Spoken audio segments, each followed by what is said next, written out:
දෙවෙනි ගාන වියුති 1.0 දැන් අපිට කෙලින්ම බෙදෙන ඉලක්කමක් මෙතන ආව නම් කිසිම ප්‍රශ්නයක් නැහැ.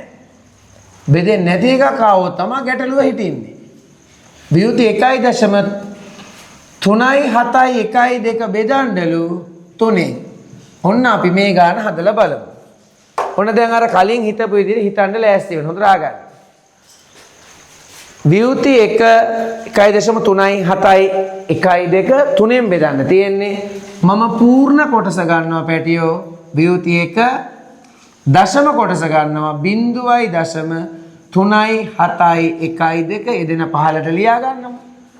පූර්ණ කොටස බෙදීම 3 කියලා ලියනවා. දශම කොටස බෙදීම 3 කියලා ලියනවා. අපි සමාන ලකුණු දෙකක් දාලා මෙහෙම ඉරක් ගහගෙන දැන් බලමු මොකද වෙන්නේ කියලා. මේ වියුති 1 3ෙන් බෙදෙන්නේ නැහැ.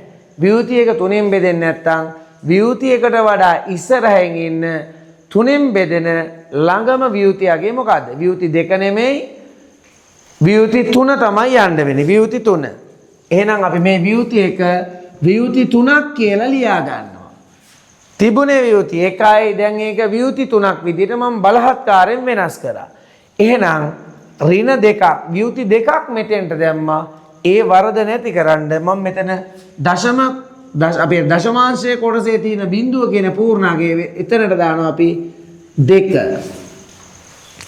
ඍණ දෙකක් මෙතෙන්ට දීලා ධන දෙකක් මෙතෙන්ට දුන්නා වාගේ. අන්න දැන් බෙදෙනවා.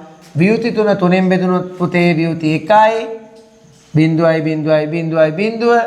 ඊළඟට අපිට පුළුවන් මෙන්න මේ 2යි ගාන මෙන්න මේ 2යි ගාන 2.371 3ෙන් බෙදන්න. හොඳට බලන්න.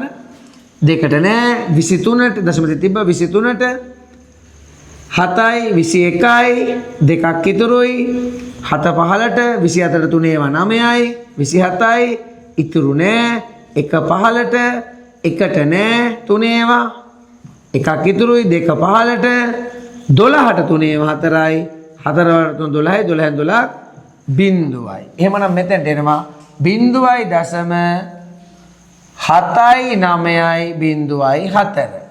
දැන් අපි කරන්නේ ওই දෙක 15ට එකතු කරන එක. 4යි බිඳුවයි 0.9 0.7යි. එතෙන් තියෙන්නේ වියුති කියන්නේ එක කියන්නේ ඍණ එකක් ඍණ එක එකතු කිරීම බිඳුව ඍණ එකයි බිඳුවයි කියන්නේ ඍණ එකක් වියුති එකයි. එහෙනම් මේක අවසාන පිළිතුර වියුති 1.7යි 9යි බිඳුවයි 4. වියුති 1.7යි 9යි බිඳුවයි 4. මෙන්න මේ විදිහට අපි වියුති බෙදීම කරොත් අපිට කවදාවත්ම වියුති බෙදීම වරදින්නෙත් නැහැ, පැටලෙන්නෙත් නැහැ. කරදරයක් වදයක් විදිහට පේන්නෙත් නැහැ.